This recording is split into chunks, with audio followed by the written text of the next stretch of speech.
To hide files in Google Pixel 10a, first of all, we'll need to open settings on our device. Next step is to scroll down and here enter security and privacy, then move down until we find the private space.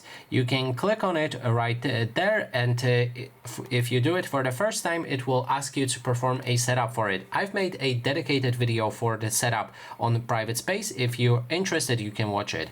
So for me, the setup is already done, and I can access my private space in the app drawer right here. It's either locked or unlocked. If you unlock it, it will remain unlocked until you lock it yourself. And then to add files, you can click on this plus button and add the files that you want to hide. For example, let's say this photo, and then we can either copy it, which will copy this photo to the private space, so you can access it in private space and in original storage as well, or you can move it. That way it will be entirely dedicated to your private space, and you won't be able to find it in your normal files. And that is basically everything. Thanks so much for watching.